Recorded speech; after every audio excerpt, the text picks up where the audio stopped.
Bem-vindos, ouvintes, a mais um episódio do podcast Energia para o Cidadão. Hoje trataremos da história do petróleo. E eu tenho o prazer imenso de trazer aqui um convidado muito especial na minha trajetória de vida profissional como pessoa, que é o Alexandre Sclor, que foi meu orientador de mestrado e doutorado. No meu mestrado eu até abordei questão de petróleos não convencionais, entrei um pouco nessa geopolítica do petróleo, que hoje ele vai falar um pouquinho aqui, um resumo muito breve para vocês. Na verdade, geopolítica do petróleo, eu acho que seria um tópico excelente para fazer uma série, uma temporada inteira de podcast. E aí já deixo como pré-convidado o Alexandre para retornar em algum subtópico. Então, Alexandre, obrigado aí pela disponibilidade, se apresente e fica à vontade aí, daqui a pouco eu começo com os tópicos. Bom, então, primeiro, obrigado, Diego. Lembrança também das orientações. Eu sou Alexandre Sclor, sou engenheiro químico de formação, professor da COP há cerca de 20 anos, da COP, que é o Instituto de Pós-Graduação em Engenharia da UFRJ, e também professor. Minha lotação é na COP, né? Eu sou localizado na COP e boa parte das minhas atividades são na pós-graduação, mas também sou professor de cursos da Engenharia Mecânica e da Engenharia de Petróleo da Escola Politécnica da UFRJ. Eu não sei, Diego, se você quer que eu comece já a falar ou se você vai fazer perguntas, que na verdade não é trivial tratar, como você bem colocou, da história do petróleo, então a gente já vai ter que definir alguns cortes para dizer onde é que a gente vai começar e o que a gente vai tratar, porque não é um tema de 30 minutos, de 40 minutos, talvez a gente vai fazer um grande prólogo e, eventualmente, como você falou, esse prólogo pode servir no futuro para uma série, de fato, porque a história do petróleo não deixa de ser a história da humanidade no século XX e, em parte, dos desafios que a humanidade enfrenta no século XXI. Claro que o petróleo, a narrativa sobre o petróleo remete a um período muito anterior ao século XIX, já eu não diria nem na antiguidade clássica, né? Os primeiros textos que a gente tem acesso, que vem lá da época, lá da região do Crescente Fértil, no início do sedentarismo das sociedades humanas, o primeiro texto sumério já faz a menção à calafetagem de navios utilizando betume. Da mesma forma, no livro do Antigo Testamento, na Gênesis, também, na narrativa do evento de Noé, que remete a esse texto sumério, também faz menção ao uso de betume para a calafetagem da arca, que seria naquele momento, as pessoas pensam que é um navio, mas na verdade a arca era um cofre, e de certa forma a ideia ali era esperar a inundação terminar e depois sair da arca, e o petróleo sendo usado ali pela sua finalidade, ou o betume que exudava naqueles leitos, né, naquelas jazidas da Mesopotâmia, ser utilizado na sua propriedade de calafetagem de embarcações. Também há relatos, né, sobre o petróleo e o próprio fogo grego, o famoso fogo grego utilizado por Bizâncio nas batalhas navais, também era o produto petrolífero.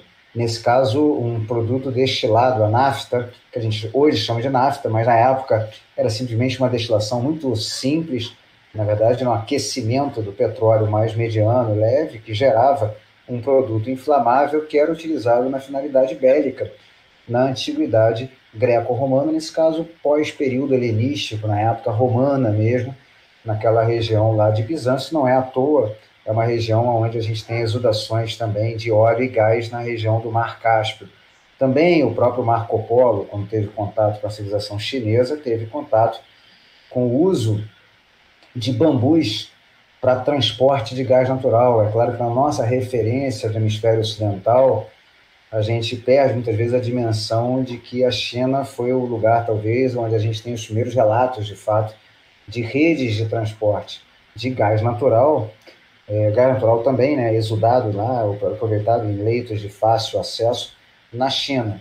E mesmo a gente também tem relatos, e aí, olhando lá no início do século XIX, de primeiras tentativas de destilar o petróleo para obter querosene iluminante. Lá no início do século XIX, mesmo 1806, se eu não me engano, a gente tem relatos lá nas regiões lá do Paquistão, do Afeganistão, associados, né, a uma tentativa rudimentar de obter um produto inflamável que produzia uma luz de alguma qualidade para uso, né, para aproveitamento do petróleo. Então, talvez a primeira menção, de fato, a uma tentativa de destilação do petróleo visando um produto energético. Mas é fato que, do ponto de vista de escala e desenvolvimento industrial, quando a gente fala do petróleo, a gente está falando de uma indústria que se inicia na primeira ou na segunda metade do século XIX, se você quiser seguir pela linha europeia de análise, os primeiros campos petrolíferos com uma produção pequena, se a gente comparar com o mundo de hoje, mas com uma produção já utilizando meios mecânicos de bombeamento e uma tentativa de transporte, estocagem, então já uma cadeia de valor, eles se iniciam em Baku, na região do Mar Cáspio, lá em Baku, que depois vai ser uma área muito importante de produção de petróleo na União Soviética, na ex-União Soviética, e ainda hoje é uma área importante de produção de óleo e gás, que também é a região lá na antiguidade passada do zoroastrismo, onde havia exudações de gás, e o gás se inflamava e formava aquele fogo, né, a lembrança do zoroastrismo. Mas, de certo modo, em 1840 a gente já tem uma atividade para a escala da época importante, industrial, mínima para a escala de hoje, mas já importante nessa região, e que vai gerar uma indústria e vai ser fonte de investimento de grandes conglomerados capitalistas da época. Os irmãos Nobel, os Rothschilds, vão ser investidores dessa área petrolífera de Baku.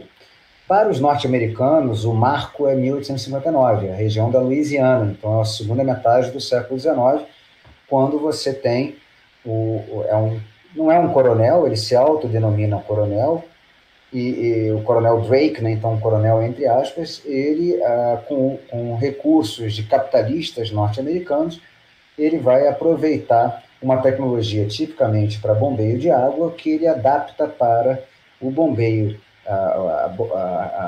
aproveitamento, né, energia mecânica para a extração de petróleo, um petróleo por qual naquele momento não há uma atividade de procura pelo petróleo, porque o petróleo exudava de leitos na Louisiana, você tinha esses relatos, e a ideia ali era você produzir em escala, extrair em escala.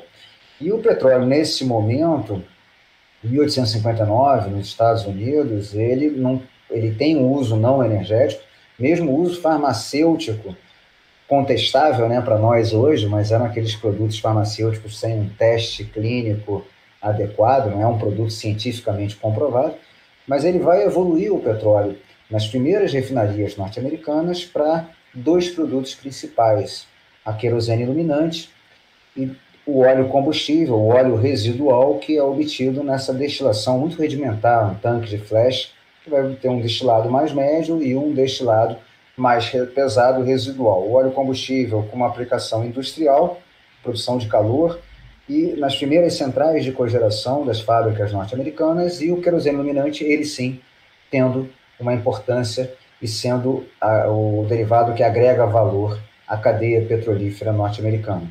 E aí, esse querosene, essa primeira produção aí, esse querosene e esse óleo combustível, você está em que época agora? Então, a gente está agora após 1859, né? Então, eu comentei sobre 1840, a produção europeia, e aí a gente agora vai percorrer um pouquinho esse momento norte-americano de 1859, e a gente pode até pensar um pouquinho nessa década dos anos 60, né, do século XIX, ou seja, 1859 a 1870, que é um momento em que a gente tem uma produção que cresce ao sabor das descobertas, sem um regime fiscal estabelecido, seguindo uma lógica que é uma lógica que deriva, na verdade, do direito romano sobre a água e que depois vai ser adaptado pelos ingleses para o direito da caça, que é a chamada regra da captura. Ou seja, nos Estados Unidos ainda é assim, né, em terras não federais, a propriedade do subsolo, não é assim no Brasil, nos Estados Unidos é assim, a propriedade privada do subsolo é do mesmo dono da superfície. E a ideia ali era, uma jazida de petróleo, ela pode se estender para além dos limites da propriedade do solo, da superfície. Então, nesse momento, de 1859 a 1870, a gente tem uma produção descontrolada, ao sabor da descoberta, fatores de recuperação muito baixos e uma produção, a gente pode dizer, até meio caótica, porque como ela segue a regra da captura, a lógica é, se eu encontro petróleo no meu subsolo, eu produzo o máximo que eu posso, senão o meu vizinho, aquele proprietário do solo vizinho à minha propriedade, iria perfurar para produzir ele o máximo que ele podia. Então você tem o que a gente chama de uma concorrência predatória, ou seja, não há uma concorrência que visa recuperar tecnicamente a maior quantidade de petróleo segundo um fluxo de caixa ótimo. Na verdade, eu produzo o máximo, senão o meu vizinho vai produzir. É uma corrida direta, né? É uma corrida, e a gente vê isso muito claramente naquela área de Titusville, né, que é onde a gente tem essa perfuração famosa do Coronel Drake. Poucos anos depois, os registros fotográficos mostram que a gente chama, entre aspas, de um paliteiro. São várias torres, né, de produção de petróleo ao sabor, né, e ali um encostando na outra, pequenas propriedades privadas, e um fator de recuperação muito baixo e mesmo a degradação da pressão natural dos reservatórios num modo de produção completamente predatório. Até porque eram técnicas nada conhecidas, né? De se medir o que tinha debaixo do solo, de se pensar nessa recuperação. Mas assim, quer dizer que a ciência ela vai aparecer depois dessa atividade, digamos assim, empreendedora e muitas vezes aventureira da indústria de petróleo norte-americana. Dessas primeiras descobertas surgem as perguntas, né?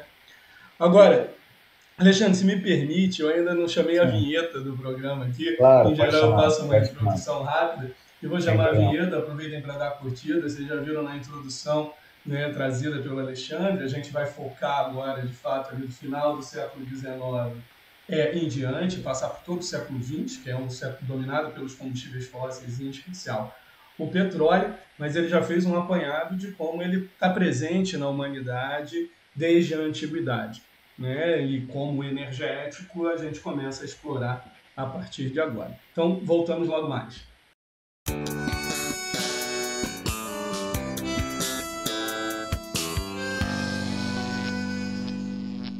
Pessoal, então vamos dar continuidade aqui direto de onde estávamos conversando com o Alexandre, que era nessa corrida frenética por algo que estava dando dinheiro e brotava, fazendo uma breve tradução de alguns termos que o Alexandre falou para quem não conhece na introdução, né? Quando ele está falando de poços que exultavam, é uma brotação natural, é quase como a nascente de um rio. Um rio a gente vê borbulhar, às vezes, de um lençol freático e descer o rio.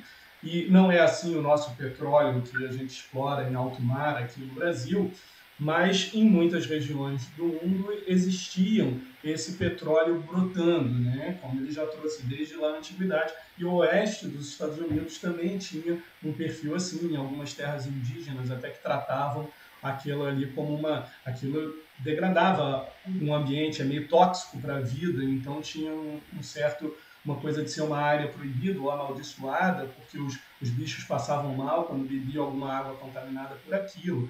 Então, quando o oeste americano é tomado e isso começa a ter um produto, né, ele começa a virar uma competição por vender aquilo. Acho que não muito diferente da corrida do ouro, né, em Minas Gerais, aqui no Brasil, né, séculos antes. Mas aí eu passo a palavra para o Alexandre dar uma continuidade de onde ele estava. Obrigado. Até colocando isso, na verdade, todo o petróleo, né, e uma parte dele vai exudar, porque ele migra da rocha mãe, onde ele foi gerado, né, onde ele foi naturalmente gerado, e usualmente o petróleo, salvo petróleos não convencionais, extra pesados, são menos densos. O petróleo usual, o petróleo convencional é menos denso do que a água, então ele migra. E ele precisa encontrar uma rocha reservatório com trapas geológicas, com armadilhas geológicas, para ele ficar retido nessa rocha reservatório.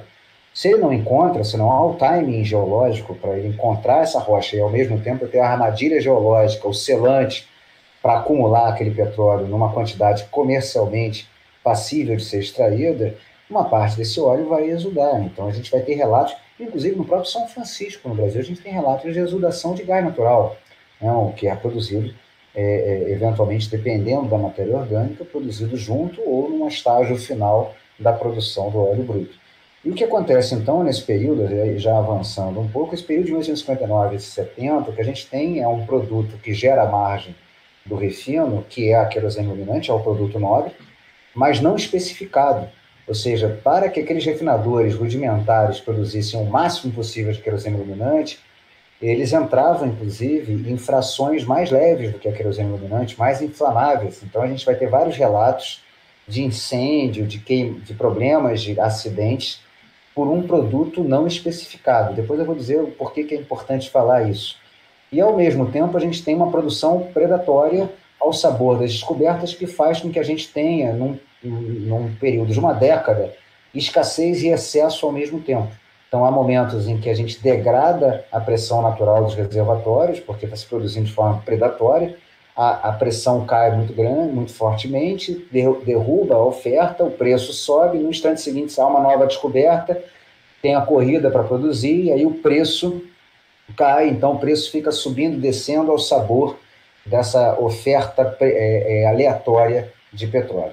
Quando chega em 1870, aí sim a gente tem um marco importante na indústria de petróleo norte-americana, que começa um movimento que a gente pode chamar de organização dessa indústria, pautado na ação do Rockefeller.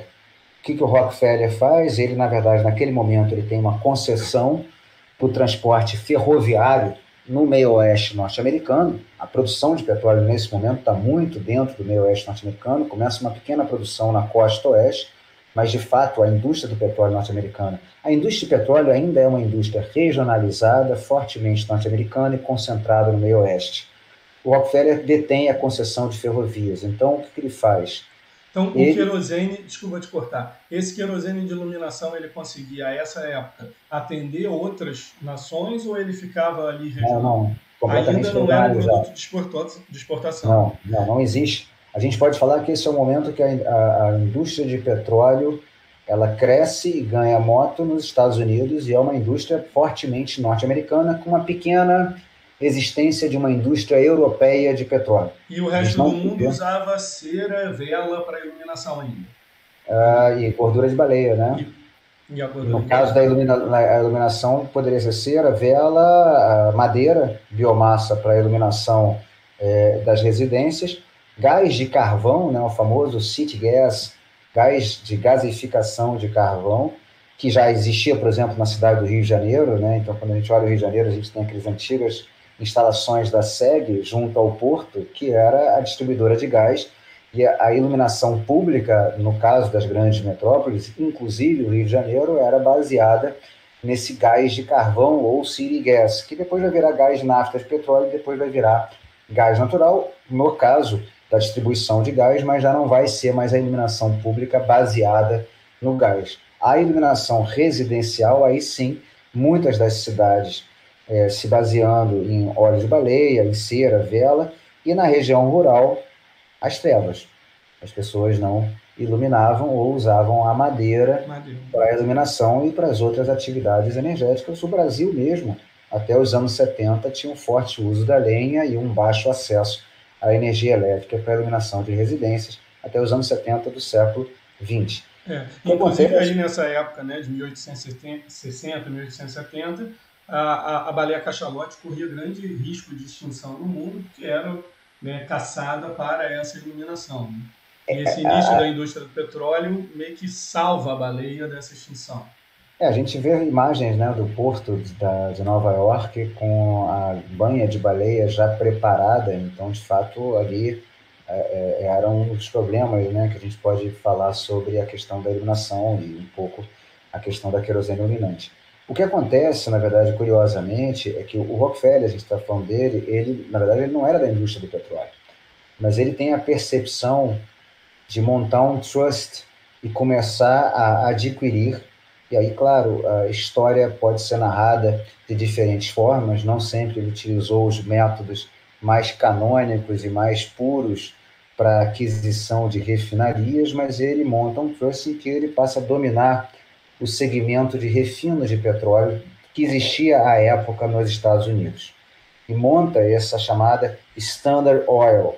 O trust do Rockefeller é conhecido como Standard Oil, Standard de óleo padrão. Então, ele passa a oferecer uma querosene iluminante especificada, uma querosene iluminante de qualidade. Então, não apenas ele compra refinarias e investe em refinarias, mas ele também busca o aprimoramento da qualidade desse principal derivado de petróleo.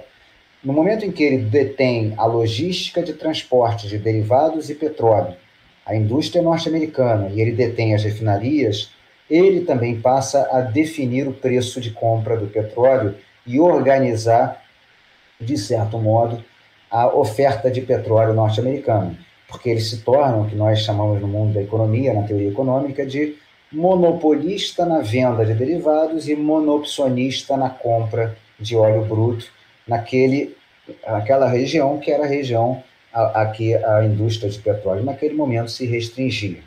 Então é isso que a gente vai ver nesse período do século XIX, a formação de uma grande empresa de petróleo monopolista e monopcionista chamada Standard Oil sob comando do Rockefeller. Para trazer para uma geração assim, né, mais jovem que está ouvindo aqui o nosso podcast, dá para a gente fazer um paralelo nesse poder histórico do Rockefeller na indústria do petróleo, com o poder, com a estrutura que o Bill Gates trouxe ao computador, à Microsoft, ao software, de padronizar um software que ele dispersa pelo mundo e fica tudo concentrado, o impacto que ele tem disruptivo naquela cadeia. Dá para dizer que tem similaridades aí nesses grandes nomes do século atual, do mundo computacional, né, de construir, dar uma nova cara ao mundo através dessa situação mercadológica, ou você acha que é um exagero da minha parte? Eu acho que é um contexto diferente. Eu acho que o Bill Gates ele se baseia muito em monopólios de inovação e marca. Nesse caso aqui, a gente tem, de fato, uma rede física e claro que existe inovação, mas existe, sobretudo nesse momento, uma rede física e uma estratégia de concentração, que é uma estratégia também favorecida pela baixa margem que os produtores independentes de petróleo nos Estados Unidos tinham, porque eles viviam concorrendo de forma predatória. E a baixa qualidade das refinarias e, ao mesmo tempo, o fato de que não era um mercado contestado, porque, na verdade, a inovação do transporte de petróleo com bombas mecânicas e oleodutos é um dos elementos que contesta o Rockefeller. Que vai começar a quebrar.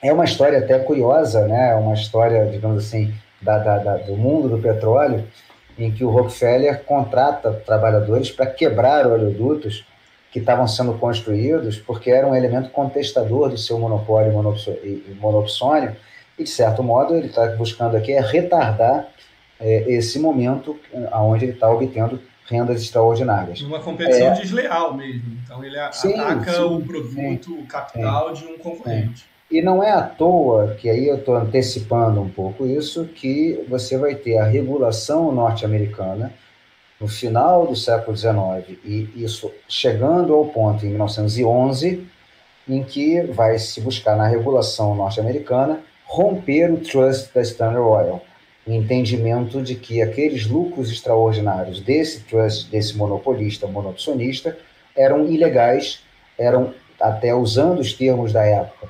imorais, injustificados, e a Standard Oil é quebrada em várias outras companhias, já antecipando esse momento.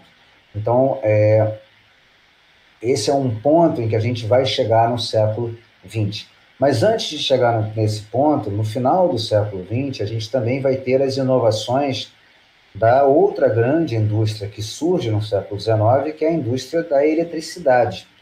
E essas inovações, na verdade, envolvem a transmissão da corrente alternada a alta tensão, é a velha história da batalha das correntes entre o Thomas Edison e o Westinghouse, que vai ser vai gerar depois a General Electric e a General Motors, e, ao mesmo tempo, o desenvolvimento, a invenção e a expansão da lâmpada incandescente inventada pelo Thomas Edison, que acreditava na corrente contínua. Então, a corrente alternada, a possibilidade do transformador, a gente está falando aqui do Tesla, né? transmitindo corrente a longa distância, porque eu elevei a tensão da energia elétrica, da potência que eu consigo transportar. E, ao mesmo tempo, a lâmpada incandescente, mais barata e provendo uma luz de melhor qualidade, vai contestar, sobretudo nas cidades, não tanto ainda na zona rural, onde não tem as linhas transportando a energia elétrica, o querosene iluminante. E isso vai fazer, claro, as cidades são quem remunera melhor a querosene iluminante. Então, isso faz com que quem olha o mundo no final do século XIX vê que o petróleo perdia fôlego e, eventualmente, ele passaria a voltar a ter o seu uso tradicional como material, como indústria química, ou ser queimado em caldeiras, disputando um mercado com carvão e aí com as características de um produto de menor valor, de um mercado menos cativo, um mercado onde ele vai ter que disputar com outros energéticos. Interessantemente, nesse mesmo momento, em 1874 e 1883, a gente já tem a possibilidade do motor de combustão interna. Então, a gente já tem a invenção do motor de combustão interna, ciclo Otto, motor de combustão interna, ciclo diesel, que a gente chama hoje de ciclo diesel e lembra do derivado de petróleo que a gente chama de diesel, mas naquele momento não se tem o reconhecimento do nome diesel como um dos derivados de petróleo, mas sim como o Rudolf Diesel, que inventa e que desenvolve um motor de combustão interna que tem o ar como seu fluido de trabalho e tem a grande vantagem de ser compacto, uma potência muito grande, muito compacto, e com isso ele tem um peso muito pequeno. A mesma coisa vale para o motor ciclo Otto, que tem como combustível apropriado a nafta, mas que não foi pensado para um derivado de petróleo originalmente. O que nós temos nesse momento? As cidades que crescem, sobretudo cidades europeias, final do século XIX, muito baseadas nas linhas de trem, no carvão, aí pensem nos romances famosos do século XIX, né, o Germinal, o Emile Zola, etc., muito baseados no carvão, só que o modelo ferroviário interurbano e intraurbano, né, que são as primeiras linhas de metrô e trem de superfície, que são desenvolvidas nas capitais europeias, é um modelo que envolve um transporte radial. Então, esse transporte entre as linhas, e as cidades europeias têm essa característica, elas são concêntricas, né? Elas crescem do centro para os raios mais distantes.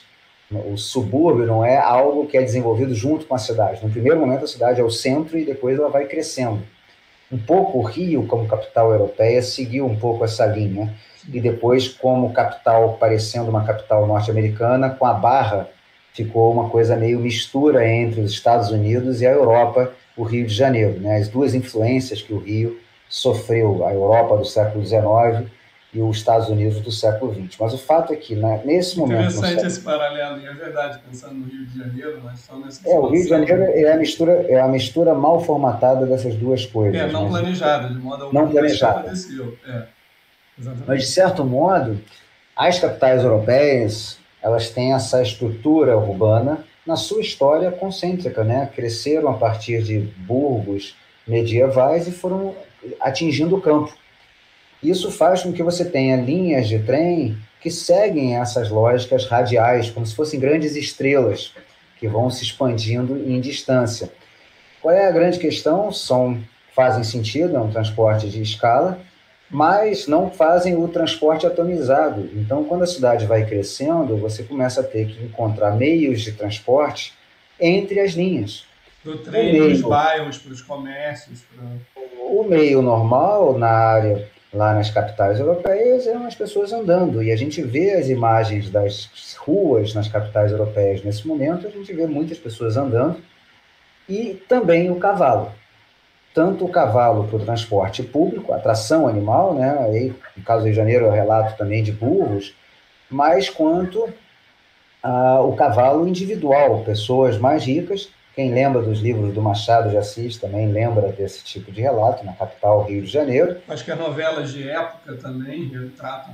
Vai lembrar desse uso do cavalo nos meios urbanos como meio de transporte, tanto para o bonde, né, no Rio de Janeiro, transportado, puxado por cavalos, quanto para as pessoas que tinham mais recursos, usavam seus próprios cavalos, pessoas que andavam a pé e pessoas que andavam eventualmente até de bicicleta.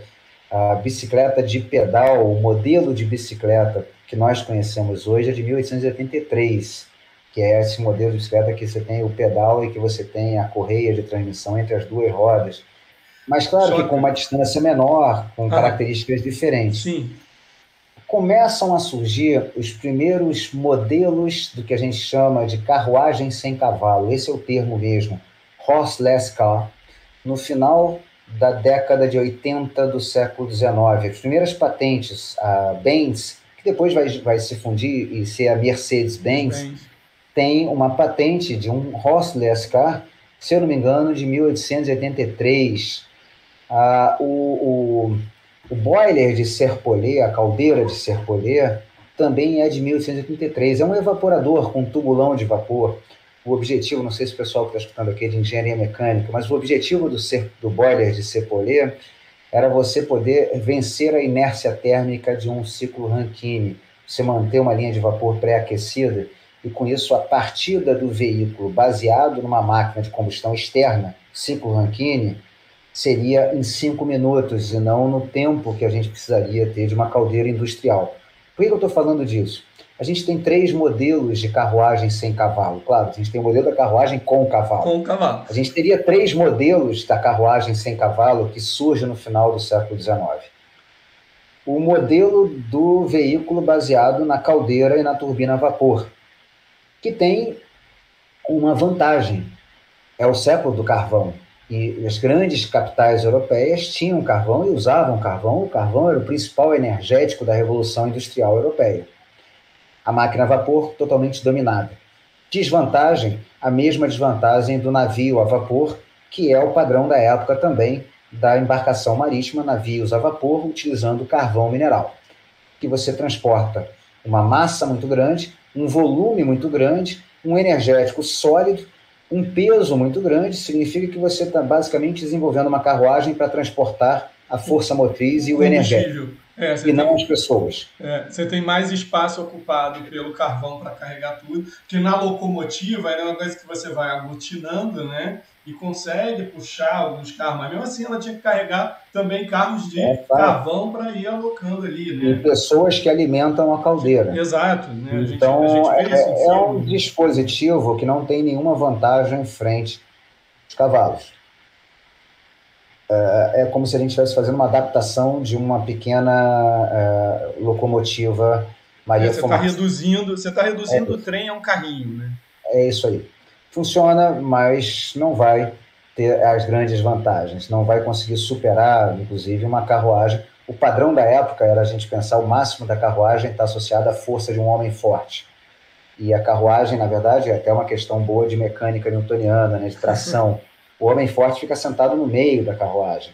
E isso vai te dizer quanto que o cara consegue, porque ele vai com os 2 braços pegar e segurar o conjunto de cavalos. O máximo pensado à época, mas não utilizado, era 12 cavalos. Essa era a potência máxima pensada para uma carruagem. Você ter um cara forte carregando, através, né, segurando as 2 linhas, né, de cordas, 12 cavalos, 6 de cada lado. O padrão não era esse, né? O padrão era 4, 6 cavalos nas carruagens, como os filmes de faroeste, que a nossa audiência deve ter visto em algum momento, já deve se lembrar. E mesmo os transportes individuais com 2 cavalos, então você vai ter Tilbury, carruagens, Tacne, que são os transportes da época. Isso está dando para a gente um limite de potência dessa tecnologia, né? 12 HP. Esse era o limite pensado tecnicamente para uma carruagem, mas o padrão da época era 6 HP. 6 horsepower, 12 horsepower. Para os franceses, cavalo vapor, utilizando a analogia com a máquina a vapor. Porque esse era o padrão tecnológico da época. Essa é a analogia que se faz. Havia também a possibilidade do motor elétrico. E qual é a vantagem do motor elétrico? A bateria de Forret, a bateria chumbo-aço de Forret, também foi patenteada em 1833, mesmo momento do boiler de Serpollet. Então você tem uma bateria, claro que com uma densidade muito menor do que a gente vai ter agora, né, uma bateria de um celular, de uma bateria de automotiva e as baterias dos próximos veículos elétricos, mas para o padrão da época tem uma razoável densidade e tem algumas vantagens o carro elétrico, porque ele não emite ruído, ele não precisa que você alimente o cavalo, e para aquela cidade europeia que você tinha um transporte entre linhas de trem, normalmente no centro urbano, poderia ter vantagens. E ele se destina a uma elite europeia. Particularmente, a gente vai ver o uso muito grande de veículos elétricos no final do século XIX na Europa para táxis em Paris, Berlim, Viena, e para mulheres ricas, mulheres da alta aristocracia europeia que compravam. A gente tem, inclusive, propagandas de carros elétricos para as mulheres que compravam esses carros porque tinham a vantagem de poder se locomover sem ter que ter força para segurar o cavalo, sem ter que lidar com o problema da sujeira do cavalo. Então, o carro elétrico ele surge, ele atinge um nicho de mercado e fica nesse nicho de mercado. Pode estar chocando alguns ouvintes aqui, né? Tipo, que hoje a gente está falando do carro elétrico. Aí eu vou fazer ainda um episódio somente em torno do veículo elétrico ainda, mas saber que não é uma invenção nova. Ele se torna hoje um grande mercado crescendo, mas ele surge no mesmo tempo, na mesma época dos motores de combustão, né? E como o Alexandre vai continuar narrando ali, em algum momento o motor a combustão se mostra, aquela época, final do século XIX, início do século XX, bem mais vantajoso do que o veículo elétrico até então. E o veículo elétrico retorna no século XX, vencendo algumas barreiras, que vai ser o foco de um episódio específico em veículo, mas continua aí, Alexandre. Na verdade, a densidade de potência, a densidade de energia da bateria de Fourier, ela é apropriada para esse uso conspícuo da elite europeia no padrão da metrópole europeia, que já tinha o acesso à rede elétrica, curta distância. Então, o táxi, o que a gente chama de veículo de luxo, que é inclusive o padrão do capitalismo europeu à época, que produz produtos de luxo para a sua aristocracia. O motor de combustão interna, esse motor ciclo-Otto, que já existia, ele começa a ser usado para dois outros nichos de aplicação no final do século XIX. Quem olhasse as vendas de carro, eram poucos carros vendidos, eram menos de 10 mil carros vendidos em 1895, mas mais da metade eram veículos elétricos. Praticamente nenhum carro a motor de combustão baseado em máquina a vapor e poucos carros baseados em motor de combustão interna, e esses carros sem um padrão, normalmente dedicados a dois nichos de aplicação: turismo rural e corrida. As primeiras corridas que acontecem lá na França, Paris-Rouen, por exemplo, Paris-Rouen, que é uma cidade perto de Paris, utilizam um motor de combustão interna, porque eu tenho uma densidade maior de energia na gasolina, aí a gente já está falando aqui de um produto derivado de petróleo, eu tenho um motor mais compacto e eu consigo percorrer uma distância maior do que eu quero, o padrão possível, com um veículo elétrico.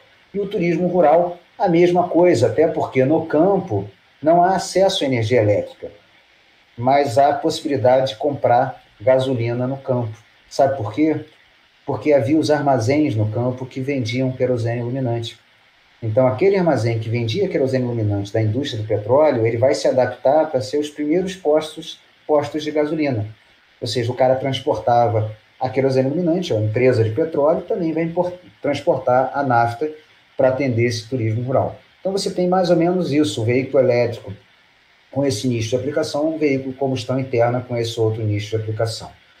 O que a gente vai ver no século XX é a mudança drástica de todo esse perfil.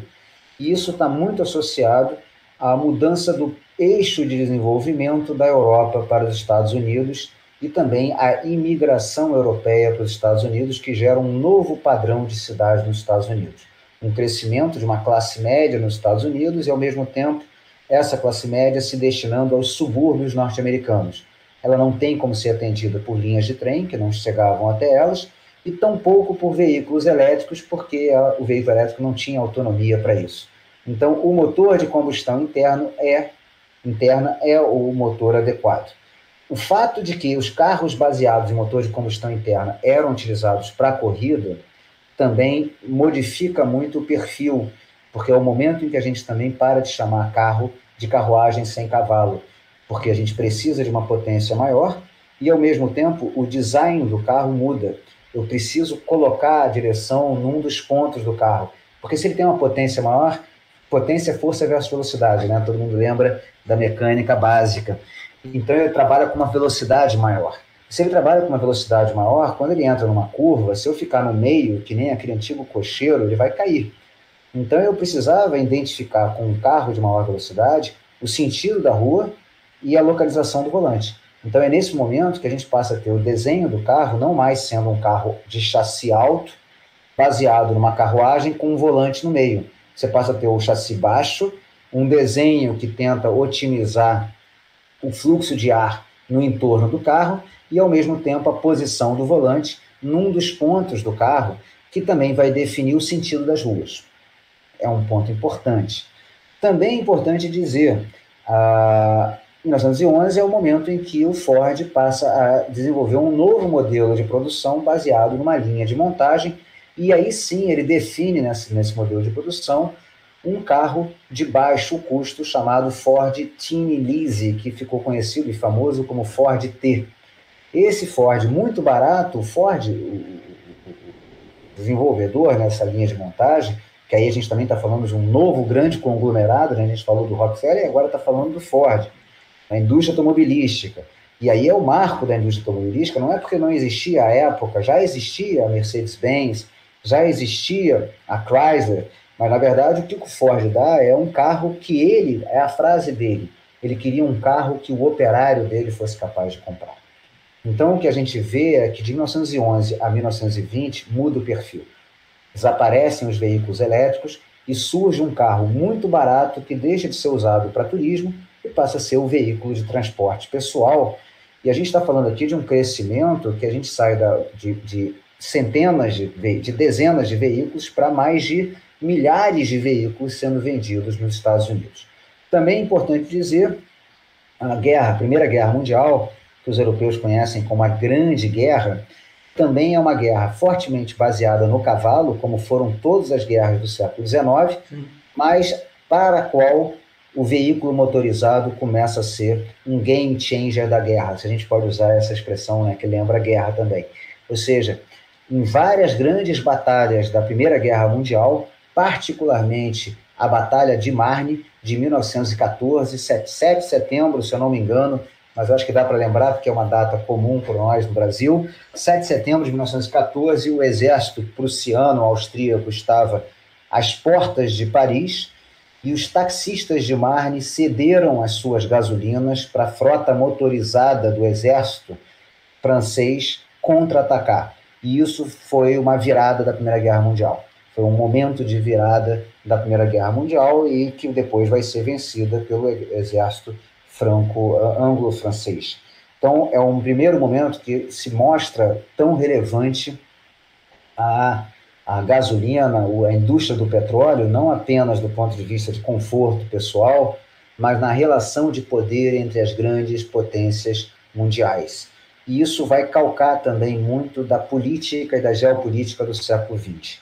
Nos anos 20, o famoso Churchill, que depois vai ser o primeiro-ministro britânico da Segunda Guerra Mundial, ele defende, como chefe do almirantado britânico, que a frota de navios do Reino Unido se converta do carvão para o derivado de petróleo e saia da máquina a vapor para o motor de combustão interna. E essa defesa dele, ele não era engenheiro, mas ele tem a sensibilidade de perceber que, ao fazer isso, ele vai conseguir manter a competitividade, digamos assim, a capacidade bélica do Império Marítimo Britânico frente, novamente, o desafio da motorização que vinha sendo modificada da armada naval prussiana, que já vinha fazendo essa conversão. É uma discussão confusa na época, porque naquele momento não existe o óleo do Mar do Norte britânico, então a Inglaterra não tem recursos de petróleo conhecidos. Existe a Anglo-Persian, que é uma empresa privada que tem acesso a concessões de óleo na antiga Pérsia, Então, o Reino Unido não tem petróleo próprio, tem carvão, produzia tem carvão. Pra carvão. caramba, exatamente. Então, ele tinha carvão, mas ele converte a sua frota para um energético que ele não tem, que é o petróleo. E aí a gente está começando a falar de uma indústria mundial, porque nesse momento a gente sai dos Estados Unidos, a indústria Standard Oil já foi quebrada, já formou outras empresas que a gente hoje conhece fortemente, a Exxon, a Chevron, surgem da quebra da Standard Oil, mas também a Mobil, né, que depois vai ser adquirida pela Exxon e vai gerar a ExxonMobil, também surge dessa quebra da Standard Oil. E a gente já tem outras majors norte-americanas que não surgem da Standard Oil, é uma história longa, eu acho que a gente não vai ter esse tempo aqui, mas é o fato que a gente já tem nesse momento uma nova conformação, uma indústria mundial, o petróleo sendo reconhecido e já tomando um mercado importante na área de transporte, na área industrial e na área de materiais, e sendo, nesse momento, baseado em grandes empresas com características multinacionais, normalmente integradas verticalmente. A gente já tem, nesse momento, a Shell, a Anglo-Persian, que depois vai ser nacionalizada pelo governo britânico, vai virar BP e depois vai voltar a ser uma empresa privada de capital aberto, a Exxon, a Mobil, a Texaco, que depois vai ser adquirida pela Chevron, mas naquele momento é uma empresa independente, a Gulf Oil, a Chevron. Então a gente já tem essa conformação de grandes empresas privadas. As empresas norte-americanas fortemente calcadas no mercado norte-americano de derivados de petróleo e as empresas europeias com uma grande presença do antigo imperialismo europeu. Então a gente tem empresas europeias que produzem óleo no Oriente Médio, como a Anglo-Pérsia, que produzem óleo na Malásia, associados ao Império Holandês, é o caso da Royal Dutch Shell, e a gente vai ter a Total francesa também, né, nesse momento, com uma presença importante também no Oriente Médio, e a gente passa a ter uma indústria de petróleo calcada numa competição multinacional. As empresas europeias com acesso a reservas nessas regiões associadas a colônias ou zonas de influência dos estados europeus, e as empresas norte-americanas fortemente calcadas na produção norte-americana. Isso você está ali entre a Primeira e a Segunda Guerra. Entre a Primeira e a Segunda Guerra, década de 20 do século 20. Qual era o papel? Já existia um papel importante aí do petróleo do Oriente Médio? Já era Pois ou a gente vai falar da OPEP mais para frente? A OPEP vai aparecer mais para frente depois da Segunda Guerra Mundial. Nesse momento que a gente tem é uma região que é explorada pelas grandes majors europeias ou americanas.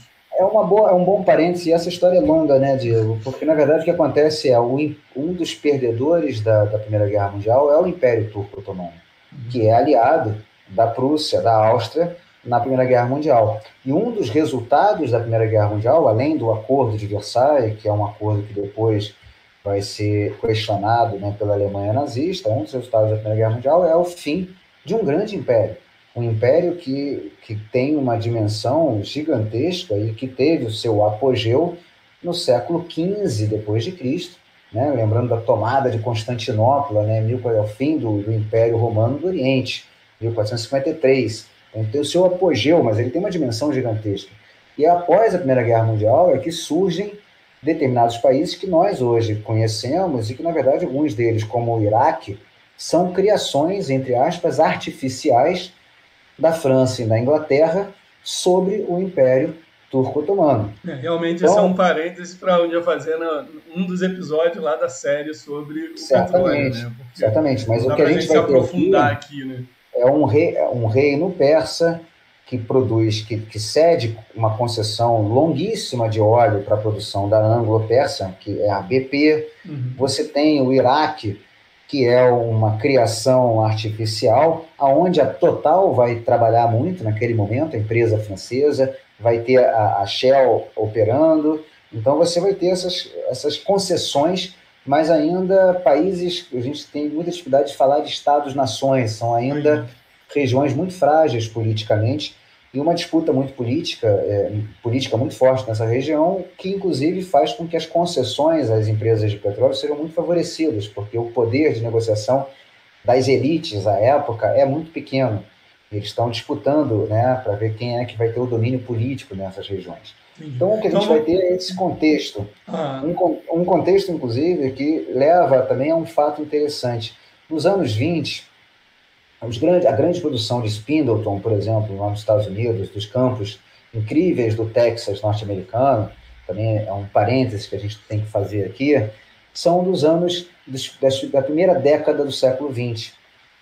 No meio dos anos 20, surge novamente nos Estados Unidos uma certa preocupação com o fim das reservas de petróleo norte-americano, que a gente pode chamar de um espectro de penúria, porque não existia esse fim, ainda havia muito recurso petrolífero tradicional nos Estados Unidos, mas a produção começa a perder moto, começa a desacelerar, e muito mais em função do problema da engenharia de reservatório, da baixa recuperação, do que da inexistência de volumes de óleo. E com esse fato em tela, o governo norte-americano usa a agência reguladora do Texas, a chamada Texas Railroad Commission, para tentar definir cotas de produção de petróleo nessa grande área de produção de petróleo nos Estados Unidos, que é o Texas. E, ao mesmo tempo, apoia as empresas privadas norte-americanas, as majors norte-americanas, para buscarem petróleo fora dos Estados Unidos. Essa busca por petróleo fora dos Estados Unidos é dificultada pelo fato de que as empresas europeias já tinham concessões de longa duração. Então, a gente tem esse contexto. E um outro contexto que as empresas, se mundializando, elas passam a disputar mercados por derivados de petróleo e concorrer no mercado por derivados de petróleo, perdendo lucro, perdendo margens. Em 1928, os grandes CEOs, ou os grandes presidentes das grandes companhias privadas europeias e norte-americanas, se reúnem para jogar golfe num castelo na Escócia. E nesse jogo de golfe, a gente está dizendo que se reuniu para jogar golfe, mas aqui é uma ilação, porque talvez tenham se reunido para fazer outras coisas e também jogaram golfe. Mas seja qual for o objetivo primordial dessa reunião, se foi o golfe e depois o acordo, ou se foi o acordo e depois o golfe, esses CEOs geram um acordo entre si, um acordo informal, não pode ter um contrato, porque na verdade não é algo legal, é um acordo que depois vai ser descrito pela história, chamado Acordo de Achnacarry, que é o nome lá do castelo, 1928, e depois outros pequenos acordos que vão acontecer na sequência, em que essas companhias definem entre si concessões cruzadas nas áreas produtoras fora dos Estados Unidos, ou seja, passam a formar empresas, holdings de empresas, de que elas têm participação cruzada. Por exemplo, a Saudi Aramco, a famosa Saudi Aramco, que hoje é uma empresa nacional, ela, na verdade, é um holding da Exxon, da Total, da BP, da Shell, da Chevron, que fizeram a Saudi Aramco para poder operar conjuntamente nas concessões. A mesma coisa para a KPC, para a IPC, que são essas empresas que vão ser formadas para operar concessões, sobretudo no Oriente Médio.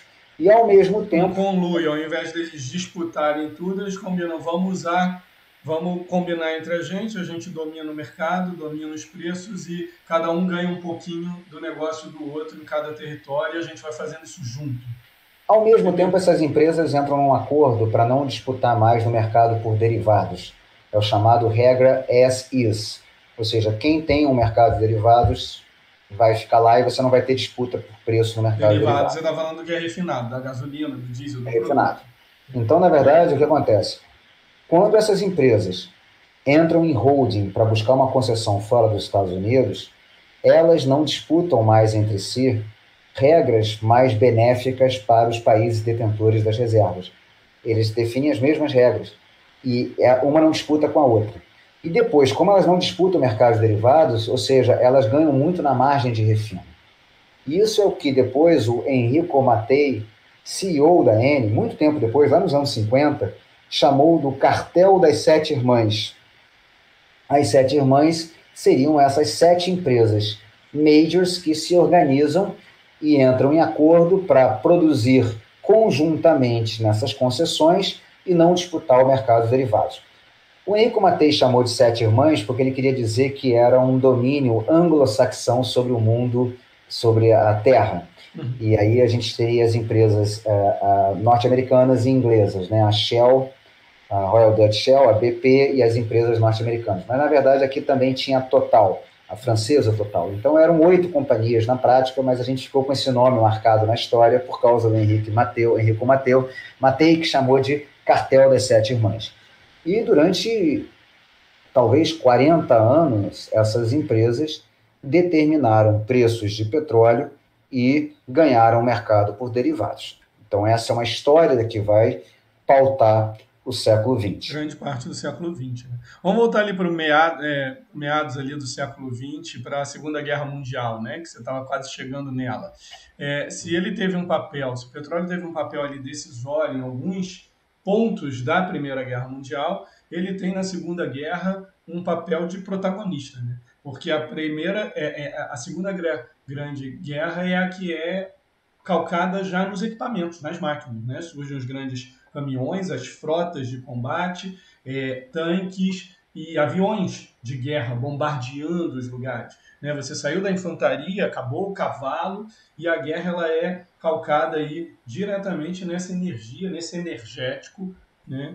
E influenciou totalmente. Ele muda a cara da guerra e, inclusive, influenciou algumas decisões e movimentos que muitos interpretam como o início do fim da guerra ali, quando quando a Alemanha nazista tem que invadir a Rússia, a direção da Rússia. A gente começa a fazer um paralelo com o momento atual de guerra, de que ela vai atrás ali, né, de petróleo. Ela não vai ali comprar briga com mais um território. Ela passa a ter uma escassez de recursos, né? Ela tinha muito carvão, ela não tinha petróleo nos territórios dominados ali. Ela usava até carvão para refinar de forma muito rudimentar, muito ruim para movimentar suas tropas, e ele vai atrás de petróleo e gás russo para conseguir movimentar suas armas de guerra para continuar na guerra. Né? É uma das interpretações, claro, você já comentou aqui como a história pode ser contada, né, por diferentes ângulos, mas nós da área de energia enxergamos o petróleo como um tema central ali na Segunda Guerra Mundial, certo? O petróleo é central porque é a primeira grande guerra, de fato, com batalhas motorizadas, e o papel do tanque, do avião. Nesse momento a gente está falando do avião baseado em gasolina de alta octanagem. Isso significa também inovações importantes na área de refino de petróleo. E é muito importante o papel do avião e do tanque. E o princípio da guerra, tal qual posta pelo regime nazista alemão, eram batalhas curtas, rápidas, muito baseadas no tanque e na aviação. Esse é o modo como a Alemanha, por exemplo, invade a Europa Ocidental. A tomada de decisão de invadir a Rússia não é exatamente, da antiga União Soviética, não é exatamente pautada no petróleo.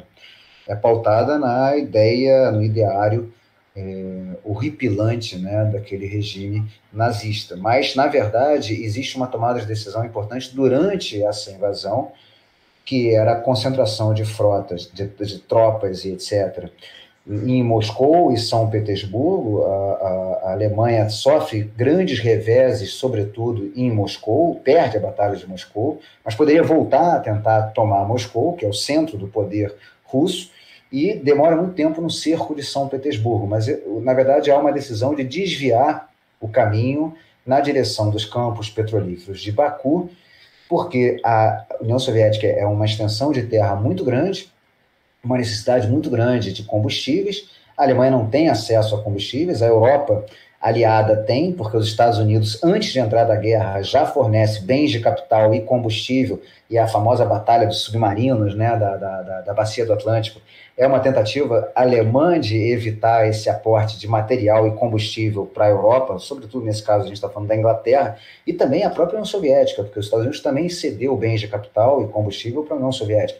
Mas, ao mesmo tempo, a Alemanha precisava de combustível, então ela vai atrás dos campos de Baku. No meio do caminho, vai encontrar Stalingrado, vira uma bandeira do Hitler tomar Stalingrado, e não toma, e é o momento de virada da Segunda Guerra Mundial, de fato, quando a Alemanha para de avançar e passa a regredir com a grande perda do 6º Exército Alemão na Batalha de Stalingrado. É uma outra história, mas que tem aí por trás muito da necessidade, da urgência do petróleo. E, na verdade, depois, muito da Segunda Guerra Mundial, a partir de 1942, vai ser calcado nas decisões bélicas equivocadas, nos problemas específicos da guerra, e mesmo das loucuras de do próprio nazismo, que usava parte dos seus recursos e da sua mão de obra para matar pessoas no momento em que ele estava perdendo a guerra. Ou seja, era mais objetivo dele matar pessoas do que civis e pessoas, do que, de fato, lidar com a guerra em vários momentos da guerra. Mas isso foge ao nosso tema, mas o fato é que o tempo todo ele vai ficar à mercê da falta de petróleo. A gente sai da Segunda Guerra Mundial com um contexto em que o petróleo é a necessidade fundamental na relação de poder entre as grandes potências, e garantir acesso a petróleo é um ponto fundamental. Isso é dramático para os Estados Unidos, porque em 47 os Estados Unidos deixam de ser exportadores líquidos de petróleo e passam a ser importadores líquidos de petróleo. É um volume importante, porque é um marco importante. Até aquele momento, o maior produtor de petróleo do mundo é os Estados Unidos e é o grande exportador. E aí ele passa a depender de uma oferta externa de petróleo. Ele continua sendo o maior produtor, mas ele passa a consumir muito mais do que aquilo e ele muda esse cenário. Ele passa a depender. É um momento também do grande crescimento da frota de veículos leves de passageiro do mundo. Sim. É o grande momento de crescimento. É o momento de que a gente fala, né, das décadas de ouro, a era de ouro, são 20 anos de um crescimento econômico jamais visto, não visto no século XIX e nem tampouco visto depois. O crescimento do PIB mundial é na ordem de 1,5% em tempos longos. Nessas 2 décadas, a gente está falando de crescimento consistente, 2 dígitos, né, do PIB mundial, e sempre baseado fortemente no petróleo. A gente está falando aqui de veículos, mas eu poderia estar falando de avião, eu poderia estar falando de embarcações marítimas para o transporte de mercadoria, e eu deveria também estar falando dos plásticos, do petroquímico, da indústria química, e também da revolução verde, que demanda fertilizantes, e os fertilizantes são baseados, nitrogenados e sulfurados, baseados no petróleo e no gás natural. Então, o petróleo... Você vê que você está falando aí depois da Segunda Guerra, né? O início ali da década de 50 em diante, que você está falando dessa explosão, da importância dessas 2 indústrias, né? Automotiva e de petróleo. E eu me lembro, né, em 2007, que foi quando eu comecei meu mestrado, quando eu conheci o Alexandre, e quando eu fiz a cadeira de Geopolítica do Petróleo ao fim do primeiro ano, né? E naquele ano, por exemplo, né, você apresentou as 10 maiores empresas do mundo. E eram 4 grandes petroleiras à época, 4 grandes automotivas. Eu acho que tinha o McDonald's e talvez mais uma aí que tivesse da informática, e IBM surgindo, né? Impressionante também como o século XXI, que a gente não vai entrar tanto hoje, mudou muito essa cara, né? De 2007 para agora, 2020. Ela anteontem numa aula. O top 10 hoje é uma indústria intangível, né? A gente está falando do mundo da informática, do mundo digital, mas tudo bem, mudou pra caramba a realidade hoje, né? Elas continuam muito grandes, elas continuam empresas gigantescas, mas é importante mostrar que você está falando de uma coisa que começa ali na década de 50 e que em 2007, ou seja, no início do século XXI, você estava apresentando uma fotografia muito parecida, que ainda retratava essas grandes empresas como dominantes. Elas dominaram aí pelo menos meio século da indústria e da economia mundial. Mas com uma característica importante no pós-guerra, no pós-Segunda Guerra Mundial, pós-guerra, que ao mesmo tempo que a demanda cresce muito, você está começando a gerar lucros extraordinários, então você tem um primeiro momento, você tem 2 efeitos importantes, ou 3, se a gente pensar de forma mais abrangente. Primeiro, o petróleo se torna fundamental e países que não tinham um protagonismo no petróleo, como a Itália, a própria França, que tinha total, mas a própria França, saem da Segunda Guerra Mundial identificando que o petróleo geopoliticamente é importante e que esses países precisariam ter suas empresas nacionais de petróleo. Se cria a empresa Eni italiana, se cria a empresa francesa nacional e, ao mesmo tempo, se cria a Petrobras. Também é importante falar. Você passa a ter a visão de que era importante ter uma empresa nacional para lidar com um problema estratégico de seja produzido, no caso do Brasil, naquele momento, refinar petróleo, lidar com os derivados de petróleo. Ao mesmo tempo, o segundo fenômeno importante é que esses lucros extraordinários do pós-guerra, do setor de petróleo, atraem novas empresas, as chamadas miners privadas, que começam a oferecer condições mais favoráveis para a produção de petróleo, para a produção do novo petróleo, nas zonas onde as majors produziam. E começam a contestar esse cartel. Esse é o segundo fenômeno importante. A gente vai ver empresas como a Occidental, que vão aparecer, ofertando. A própria Eni do Enrico Matei faz isso, oferece condições muito mais favoráveis, condições fiscais mais favoráveis para ter acesso a recursos petrolíferos aonde as majors operavam. E o terceiro fenômeno importante são os movimentos nacionalistas no bojo da final da Segunda Guerra Mundial, que também identificam o petróleo como um elemento crítico da sua vantagem geopolítica. E nos anos 50 a gente tem uma primeira tentativa de nacionalização dos ativos petrolíferos no Irã, que não tem sucesso, que na verdade acaba sendo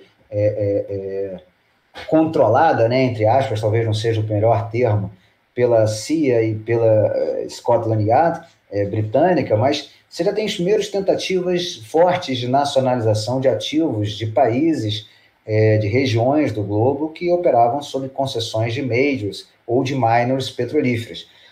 Em 1959, você tem a Organização dos Países Árabes Produtores de Petróleo, que tentam criar um movimento comum de negociação e de barganha no mundo do petróleo.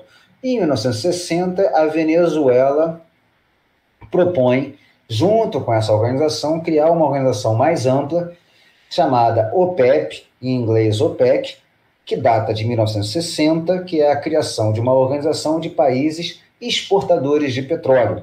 E a ideia dessa organização é uma tentativa de compartilhar informação, poder de barganha comum, trabalhar de forma conjunta nesse poder de barganha, visando condições melhores para a concessão, para regras de concessão e de partilha das rendas, dos lucros extraordinários do petróleo. Nota, nesse momento não existem empresas nacionais nesses países. Eles não conseguem produzir petróleo, não são operadores. O que eles buscam é um modo comum de negociação e compartilhamento de informação. Tá? Como se fosse quase, grosseiramente, como se fosse um sindicato que representa pessoas. Ele ali era um grupo que representava o interesse desses países, querendo ter algum controle sobre a produção dentro do seu próprio território, acesso a uma maior margem de dinheiro. Agora, o ministro da Arábia Saudita chamou assim à época, o Sindicato de Países Produtores de Petróleo. E um famoso livro de 1973, chamado O Mito do Cartel OPEP, dizia que o OPEP não era um cartel, e naquele momento não era, de fato, ainda, porque não controlava a produção, mas eram sindicatos produtores para negociar condições melhores. Entendi.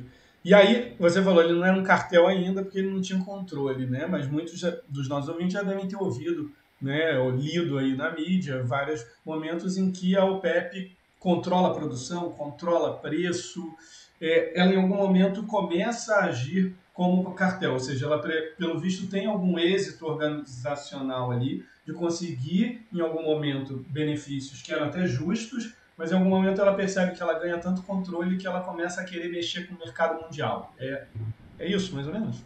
Basicamente, a gente tem, na verdade, os anos 60, uma redução do crescimento mundial. É o momento em que cresce o mundo, mas cresce uma derivada. A derivada primeira ainda é positiva, a derivada segunda é negativa. A aceleração do crescimento inverte o sinal. E aí, nesse caso específico, você passa, de fato, a ter um sinal de preço de petróleo caminhando para baixo, e a OPEP age para tentar segurar, mas não age como um cartel, age negociando e tentando condições fiscais mais favoráveis. E, ao mesmo tempo, eventos geopolíticos importantes no Oriente Médio e também no Egito associados ao problema Israel-Oriente Médio, Israel-Palestina, que vai gerar fatos geopolíticos que não são do petróleo, mas que afetam o petróleo, porque a gente está falando de uma zona importante de produção de petróleo e de escoamento de petróleo. Então, na verdade, a gente tem um primeiro choque do petróleo que está associado a uma guerra Israel-Egito, a guerra do Quipur, e depois a gente vai ter o segundo choque do petróleo, muito associado à guerra Irã-Iraque, que não tem a ver com Israel, mas tem a ver com uma batalha importante que acontece entre um país que tem uma população xiita também, mas que era dominado por uma elite sunita, que é o Iraque, e um país que é o polo fundamental da religião xiita. E um conflito entre esses dois países retira do mercado os dois, o segundo e o terceiro maior exportadores de petróleo naquele momento.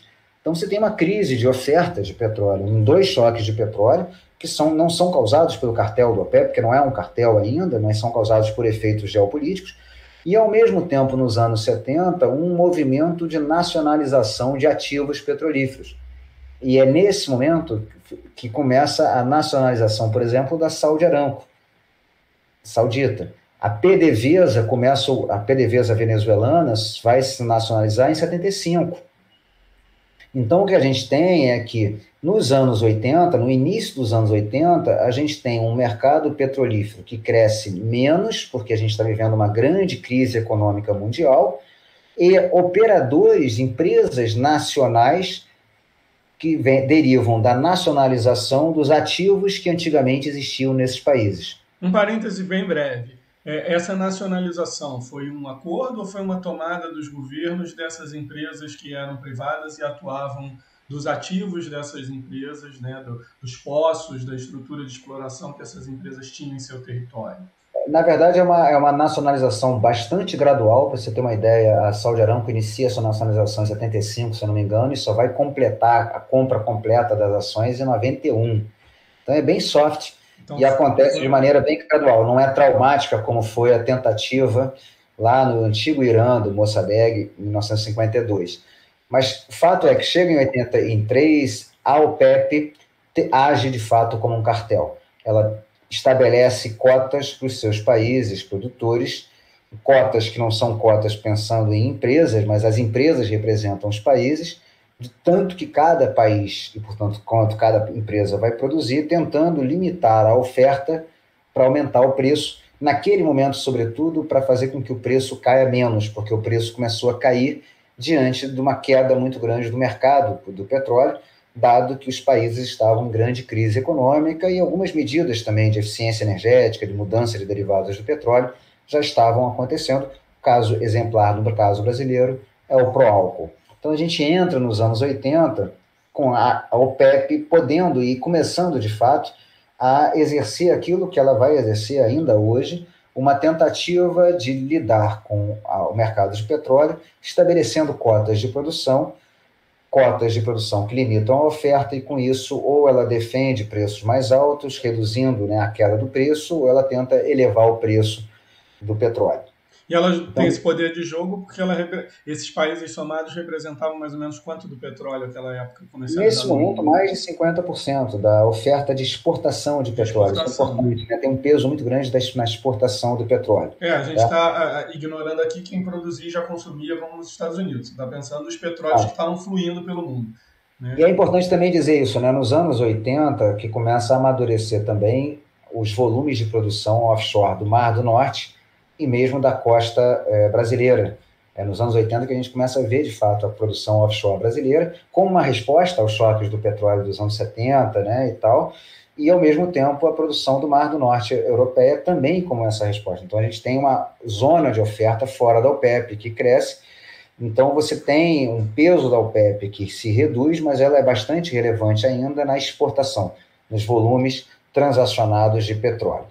Quando o preço explode, né, todo momento que o preço fica muito caro, né, países e empresas buscam alternativas, né, ou encontrar mais daquele petróleo, encontrar no seu território, né, por isso você comentou como nessa época surgem muitas dessas empresas, e a gente começa a explorar um pouco ali, enquanto nosso primeiro, né, da década de 70, então na década de 80 tem esses efeitos, tanto nas energias renováveis, né, quanto na busca por petróleo, e depois, no início do século XXI, de novo, quando explode o petróleo ali em 2007, de novo a gente vê um investimento pesado em várias renováveis e as descobertas foram os investimentos pesados em novos tipos de petróleos não convencionais, né? E aí a gente descobre o nosso, né, em águas do pré-sal, muito profundas, né, e as areias bituminosas do Canadá, etc. Mas agora eu dei um salto no tempo. E, na verdade, também um terceiro item, né, que também ganha de eficiência, né, o Programa de Eficiência Veicular norte-americano, o famoso CAF, é de 76.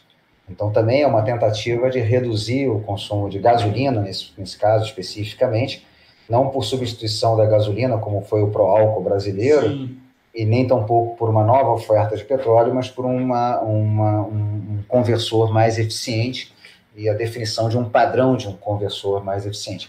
Mas talvez a gente vai ter que acelerar, né? A gente está contando aqui uma história muito longa, Claro. e até a bem do tempo. A gente chega nos anos 90, na verdade, com essa conformação, a OPEP tendo um peso, mas há uma produção fora da OPEP que ganhou importância, um mercado, a OPEP tentando agir como cartel, mas com um peso que vai se tornando menor diante do amadurecimento da produção fora da OPEP.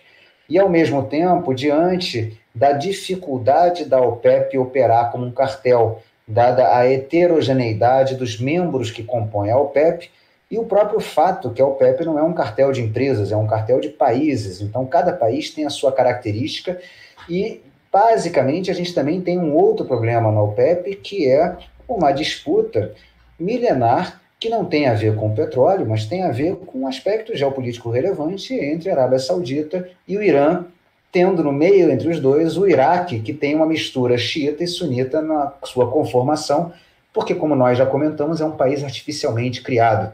Então, ele misturou diferentes populações e sempre um elemento de instabilidade da região.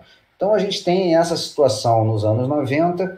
Nos anos 2000, a gente tem uma nova situação, que é um crescimento muito grande da demanda, que vai acontecer no Sudeste Asiático, fortemente puxado pela China, fortemente puxado pela Índia, um pouco também um crescimento da demanda no Brasil, né? O grande ciclo de commodities, os primeiros governos, final do governo FHC, o primeiro governo Lula, sobretudo, um grande ciclo de commodities, um crescimento econômico importante, e o acesso, né, ao automóvel por parte da população brasileira, mas um grande crescimento acontecendo na China e na Índia, e com uma menção importante, é um crescimento diferente do que acontece na Europa e nos Estados Unidos no baby boom, porque são países que controlam fortemente na sua história o preço dos derivados de petróleo. Então, é uma população que ganha renda dentro de um país que, quando o preço do petróleo sobe porque o mercado está mais pressionado, aquela população reage, não tem o sinal de preço, então acaba tendo uma resposta mais lenta, se tem essa resposta ao preço do petróleo. Então, a gente tem um mercado menos sensível ao que acontece no mercado mundial de petróleo, puxando a demanda por derivados de petróleo.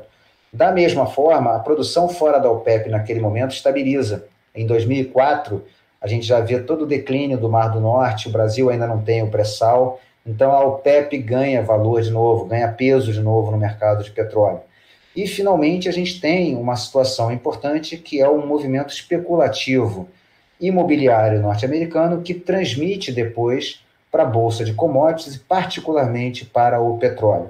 Esses três elementos importantes, a reconcentração da oferta na OPEP, um mercado que cresce sem sinal de preço e um efeito especulativo sobre o preço do petróleo, faz com que a primeira década desse milênio a gente veja um enorme crescimento do preço do petróleo até 2008, quando esse preço do petróleo despenca em função da própria final dessa bolha, né, da bolha imobiliária e depois da bolha de petróleo.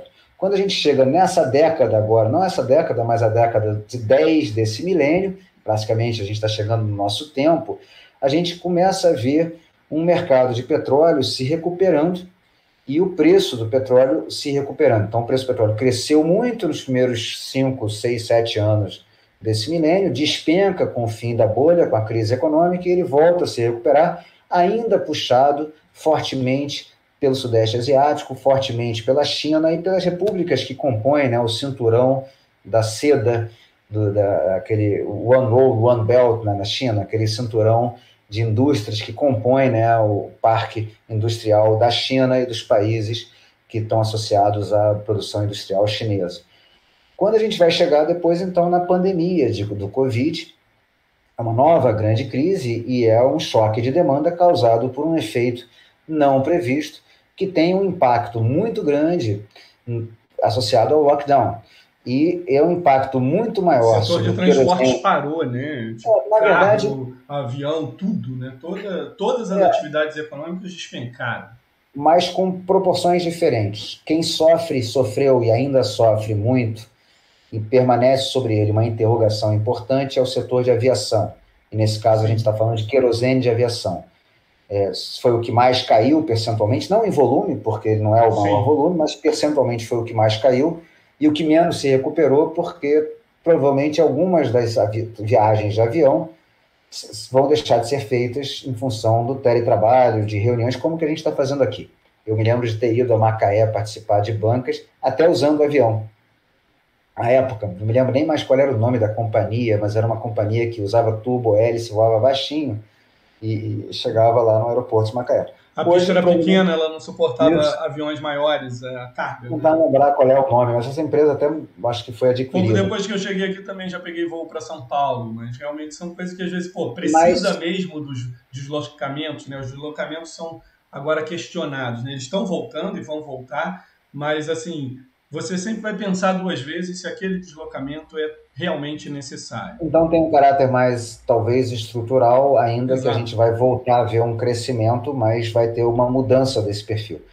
O setor de transporte marítimo, o bunker, derivado de petróleo, ele se recuperou mais rapidamente, até porque as pessoas passaram a necessitar mais do comércio de mercadorias. Mesmo o transporte aéreo de carga também se recuperou mais rapidamente por causa desse e-commerce. Parte comercial, exatamente. E o comércio global de mercadorias se recuperou mais rapidamente.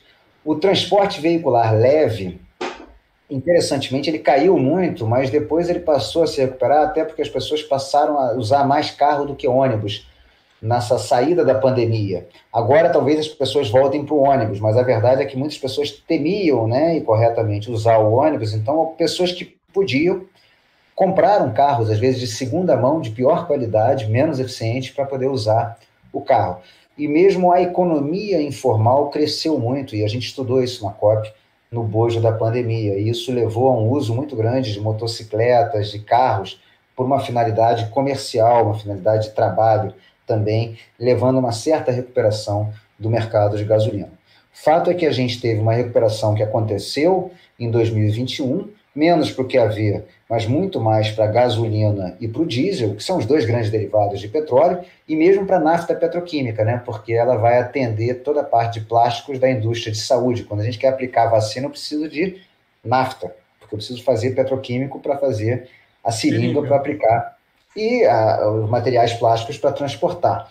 E a parte de tecido sintético, que também vem do petróleo. Então, o fato é que a gente viu uma recuperação muito forte e rápida em 2021. A OPEP, ela estava com cotas importantes, mas não só a OPEP+, né? A OPEP, ela entrou em acordo com a Rússia e com a Noruega e definiu cotas para reduzir a oferta de petróleo no bojo da queda da demanda de petróleo durante a pandemia, porque o preço do petróleo despencou. E essas cotas foram mantidas em 2021, quando o mercado estava se recuperando.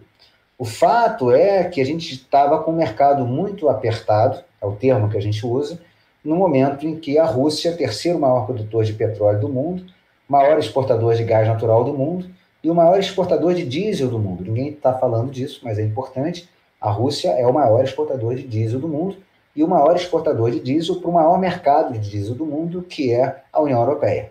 Então, no momento em que a Rússia invade a Ucrânia e se estabelecem sanções à Rússia, seja por retirada de gás natural do mercado, se eu tiro o gás natural, quais são os meus substitutos? Óleo combustível, óleo diesel, carvão nuclear, e eventualmente aproveitar um pouco mais os renováveis. Mas no curtíssimo prazo, eu não tenho substituto para geração térmica a gás, eu tenho que construir essa substituição. Sim.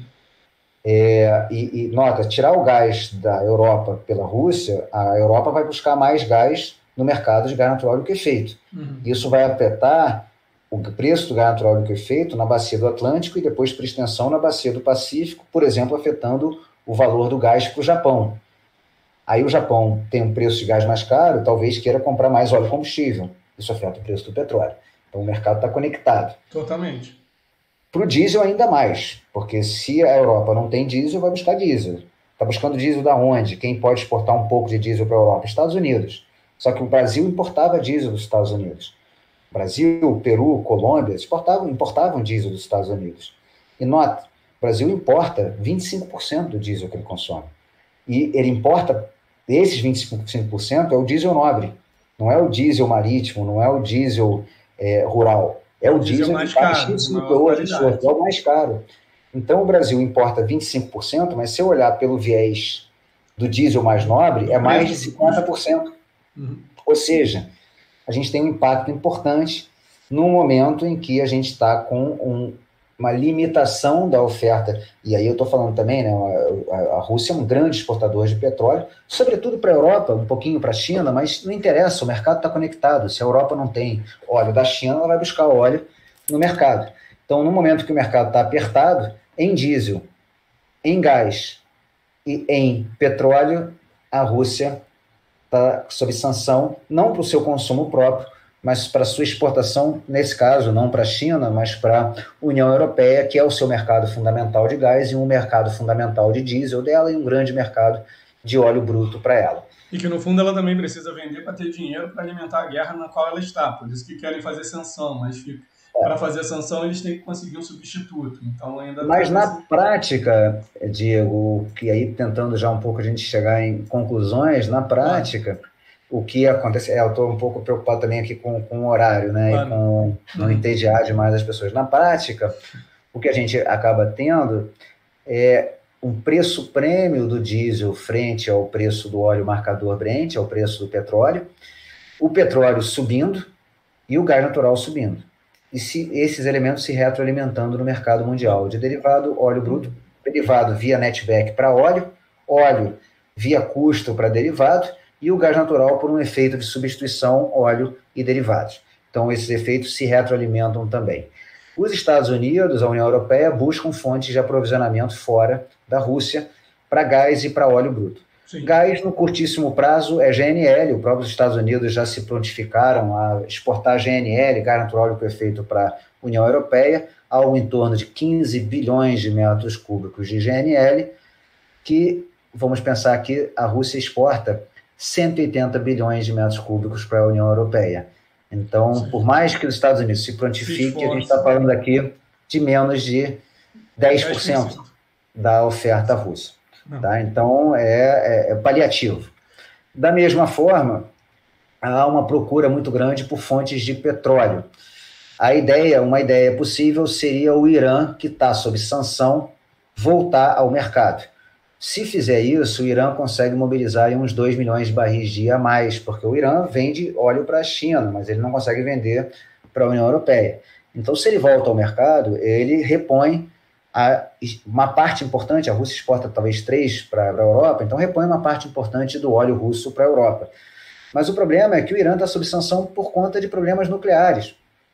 E o Irã é rival da Arábia Saudita. Então, se o Irã volta, como é que você pode pleitear da Arábia Saudita produzir mais da sua capacidade ociosa? Uhum. Aí a gente entra na Arábia Saudita. Existe hoje uma demanda muito grande de a Arábia Saudita produzir mais da sua capacidade ociosa. E os Estados Unidos já pediram isso publicamente, a Agência Internacional de Energia. Antes mesmo da guerra, eles já pediam esse auxílio com a retomada da pandemia, como você trouxe nessa história. E com a guerra, esses pedidos se intensificaram. Né? Aqui há 2 questões importantes. A primeira é que há dúvidas, e eu mesmo tenho dúvidas, olhando o histórico de produção e do principal campo de produção do Estado da Arábia Saudita. Se essa capacidade ociosa ainda existe. Se a Arábia Saudita, de fato, tem a capacidade que ela diz ter.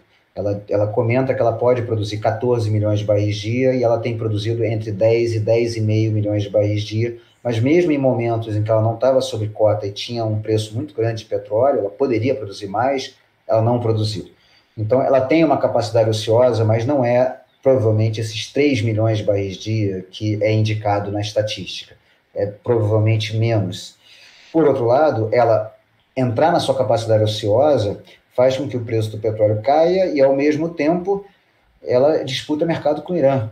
Então, se você pede para o Irã e pede para a Arábia Saudita, é uma zona de problema esse pedido. Por outro lado, os Estados Unidos pediu muito para o Brasil e olha muito para a própria Venezuela, né, salvaguardado dos problemas também geopolíticos. Ele volta a dialogar com a Venezuela a partir da guerra na Ucrânia. A Venezuela não funciona tão bem porque é um óleo extra pesado e há um limite, primeiro, um limite de capacidade de melhoramento desse óleo. O que está limitando a Venezuela não é exatamente a produção, a extração do óleo, mas o melhoramento desse óleo. A capacidade de melhoradores, né, de pré-processamento desse óleo é limitada na Venezuela, a Venezuela parou de investir, e ao mesmo tempo, mesmo que passe pelo melhoramento, esse óleo, grau API 17, sintético, não é um óleo apropriado ao refino europeu, ao refino brasileiro, ao refino do Sudeste Asiático. Ele é um óleo que é apropriado para um refino complexo como o norte-americano. Então, ele não entra no mercado como entra um óleo de boa qualidade. Ele não afeta o mercado como afeta um óleo de boa qualidade. Ele não tem condições de entrar, e se entrasse, não afetaria como se espera.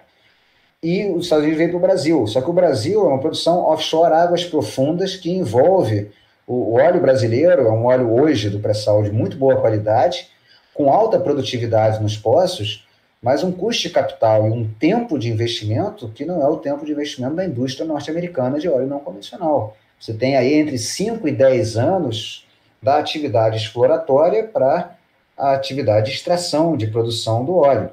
E a antecipação de produção pode implicar num menor fator de recuperação. Então, na verdade, não é uma indústria como a indústria norte-americana de resposta rápida a problemas geopolíticos. Na prática, o que está acontecendo hoje é a Agência Internacional de Energia utilizar os seus estoques estratégicos de petróleo. Os estoques. Eu já comentei até nos meus canais isso. É isso que está sendo realizado. Na prática, a Europa está buscando mais GNL no mercado, mesmo GNL norte-americano, mas já começa a se discutir na Europa religamento em alguns países de usina nuclear. Sim. E uma tentativa de manter o carvão por mais algum tempo diante desse problema. Também se discute na Europa até a ideia, países da Europa, como a Alemanha, discutem até a ideia, frente ao problema do diesel e do gás natural, de racionamento. Sim, ou seja, nesse ano de lidar com racionamento. Principalmente no inverno europeu. O que levaria a um problema de crise econômica. Você está saindo de uma crise econômica, você é um lockdown energético, né? Um racionamento é um lockdown energético. Então, é essa situação que a gente vive hoje. Para o caso brasileiro, e tentando um pouco concluir, é desafiador, porque há impactos sobre o câmbio, há impactos sobre o preço do petróleo, o que no caso do preço do petróleo favorece o Brasil, sendo o Brasil exportador líquido de um óleo de boa qualidade, mas há impactos críticos sobre o preço do diesel e do gás natural. E o Brasil sobre a inflação dentro do Brasil. O Brasil tem importado GNL para geração elétrica nos momentos, né, de baixa hidrologia, mas, sobretudo, o Brasil é, como nós comentamos, um grande dependente da importação de diesel de boa qualidade. E esse diesel de boa qualidade, a gente já está vendo isso, ele está tendo prêmios crescentes sobre um preço de petróleo que está crescendo. Então, você tem dois efeitos que elevam o preço do diesel, sem contar o efeito cambial, que aí é um efeito próprio monetário. Então, a gente tem uma situação desafiadora que também nos remete à discussão sobre se nós estamos usando de forma eficiente o diesel. Mais de 75% das estradas federais brasileiras não são pavimentadas. Se botar isso num ciclo de condução, né, pensar num ciclo de condução de um caminhão, você já começa a refletir sobre a forma como esse caminhão percorre essas estradas, numa lógica de paradas e acelerações.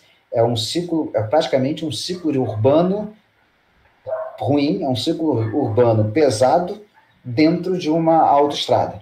É isso que o Brasil tem nas suas estradas. Então, isso consumir bem menos, né? Um sobreconsumo de diesel.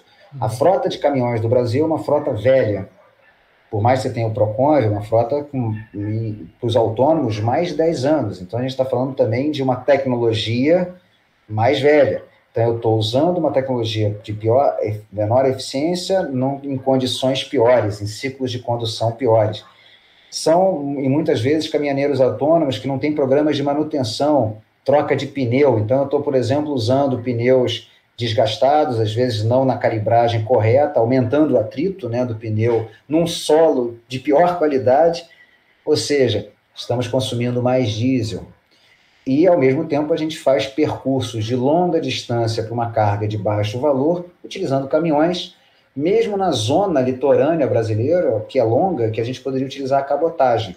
E aí seria um sistema muito mais eficiente, dado que você está transportando uma carga grande numa lógica de origem e destino.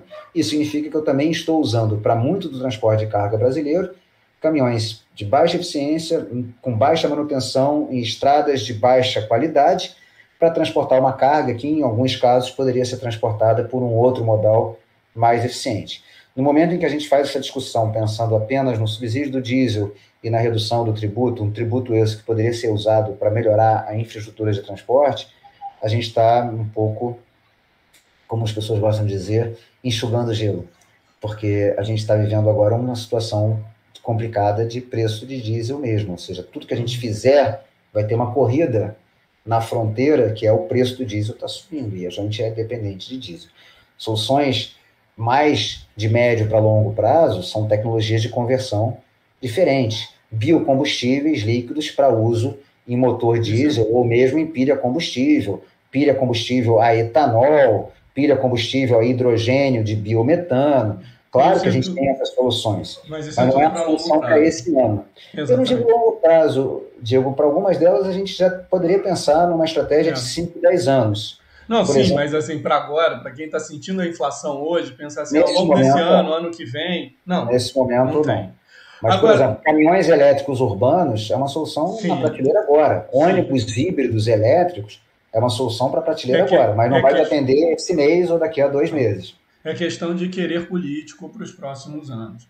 Agora, Alexandre, se eu ainda tiver um pouquinho do seu tempo, a gente já percorreu aqui, agradeço imensamente a história do petróleo desde a antiguidade, chegamos ao tempo atual, foi um pouco do roteiro que eu te trouxe, mas agora meio que quase uma pergunta bônus, surpresa, mas se a gente percorreu aqui toda essa história, tirando um contexto dessa incerteza que você já tratou muito em função da guerra e que a mídia tem tratado bastante, tem muito material aí, e eu mesmo falei também bastante disso no meu Instagram, quem me acompanha, eu queria te fazer uma pergunta, né? O petróleo foi a grande fonte energética, o domínio da energia no século XX, né? Ele dominou a cena. E por causa das mudanças climáticas globais, vários países têm, todos os países têm meio que obrigação de reduzir suas emissões.